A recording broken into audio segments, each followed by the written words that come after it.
Okay, I'm going to once again show you that the Premier League is rigged like all professional sports. So yesterday, the world champions, the Premier League champions, were beaten at home by Burnley FC. They were beat 1-0.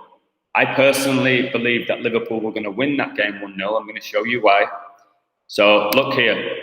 Liverpool came into that game on 34 points, 37 goals scored, and it was 21 goals conceded at the time. So I typed in Burnley.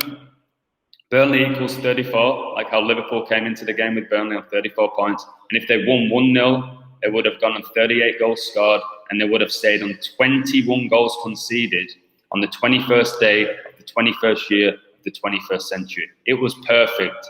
I've been calling a lot of these games and the scores. I recently called Man United to beat Fulham because I decoded the riddle. However, Burnley win 1-0, and I'm going to show you as to why that happened. So look at this. Burnley came into this game having lost 56 games to Liverpool. Unfortunately for me, I saw the statistic after the game. In the future, I'll start looking at head-to-heads. So if I knew that, I would have known Liverpool wasn't winning the game. Could have been a draw or them losing, because they were definitely staying on 56 games lost. Because that number is huge. And if you've been watching on my videos, you know the significance of the number 56. So let me show you why the goalkeeper, Nick Pope, whose first name is actually Nicholas Pope, was given the man of the match for the second year in a row at Anfield.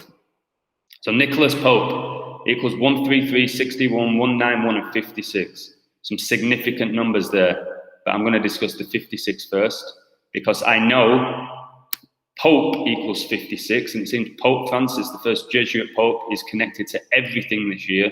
And obviously Pope is Nick or Nicholas's last name. It's funny how Nick Pope came from nowhere. He was like the third choice goalkeeper at Burnley. Now he's the number one, potentially going to be England's number one. Last year he has the second most clean sheets in the league behind Edison. This year he has 7 clean sheets in his first 17 games. And we get talked, well, Burnley, they're defensively strong. No, they're just scripted to win a couple of games 1-0 to keep them in the division. Sean Dyche, massive Jesuit. Liverpool FC, 133, 61, 164, 56. Look how Liverpool FC have 133, 61, 56. Look how Nicholas Pope has 133, 61, 56. That's why he always seems to have a great performance at Anfield. That's why he's probably going to sign for Liverpool in the future, because he has all the numbers. Society of Jesus, 191, 56. Nicholas Pope, 191, 56. Definitely a member of it. Nicholas Pope, 191, Society of Jesus, 56 like Pope. No wonder he dominates so many games. Commentators, well, Nicholas Pope, what an incredible goalkeeper. Again, it's all scripted and rigged by the numbers. It shows you that if literally your name and your numbers can dictate how successful you are in professional sports and at what time. That's why you get certain players who have amazing careers for 2 or 3 years, and then the numbers no longer connect, and then they disappear. It happens a lot. So, as I've said, Burnley not losing kept them on 56 losses against Liverpool FC. Liverpool FC equals 56. The man of the match was Nick Pope. He was also the man of the match the last time Burnley played Liverpool at Anfield. Pope equals 56. Nicholas Pope equals 56. Society of Jesus equals 56. So as I've said, give it a few years, because Nick Pope or Nicholas Pope is still young. He's going to be Liverpool's number one and England's number one. So if you watched the game, and I'm sure a few of you did, you could see that it was an absolute joke how Liverpool played. They kept getting the ball out wide and then just putting cross after cross after cross into the centre halves. And that's what Burnley are known for, being defensively strong and brilliant in the air. Why would you do that? Why would you not play through this team? Again, because it's all a script. And some of the misses, what a joke. As I've said, I'm an excellent footballer. I was a striker. I'd put away almost every chance I was given. And I watched these professionals missing on the line consistently. It seems like Werner for Chelsea is going through a ritual. One year he's scoring ridiculous goals, he can't miss, and now he can't score from the line. hits the crossbar from the line. Again, he's going through a ritual. But Mr. Origi, Divock Origi, no wonder he wears the number 27 shirt, because ritual equals 27. If you watch the game and you see the chance he missed where he hit the crossbar, it's a joke. And he's been involved in a few rituals, Origi. If you watch the Merseyside derby against Everton, where Pickford, England's number one, again, people go, why is he England's number one? He's terrible, because he has the numbers and he probably has the lineage. So Pickford's touched the ball on his crossbar, it bounces down, last 95th minute or whatever it was. Origi's there to tap the goal in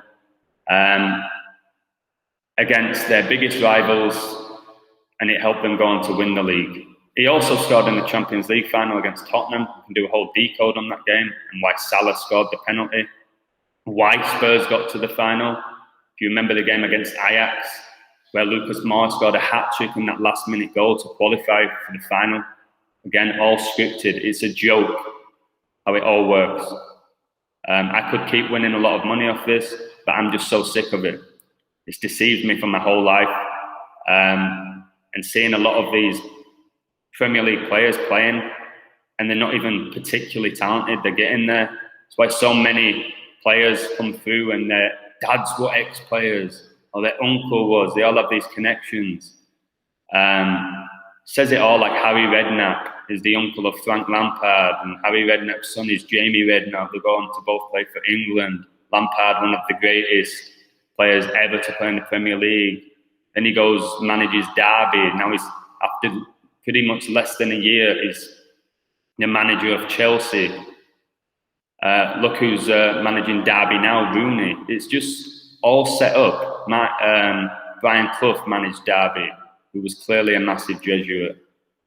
So it's just a joke. But get this, Burnley end Liverpool's 68-game unbeaten run at Anfield. That's a super long unbeaten run. Again, it's just scripted by the numbers as to why it ended. Because Martin Luther King was killed in 1968, and we've just celebrated Martin Luther King weekend. I decoded why Golden State would beat the Lakers because of Martin Luther King and a ritual, and this was another one. They sync up multiple sports, they sync up major events in politics with sport. That's what they do. And I'll prove it. So they win from a goal that was scored from a pen. If you type in the word pen, it equals 46. And it led them winning their first game at Anfield in 46 years. The day after Joe Biden was inaugurated as the 46th president of the US. This is what I'm talking about, how they connect politics as well with sports. It's just a disgrace. If you back Burnley to win, congratulations. If you saw something in it that clearly I missed, congratulations, I'm glad. Take money off these Jesuits. Penn won and scored by Barnes, who does this celebration, by the way.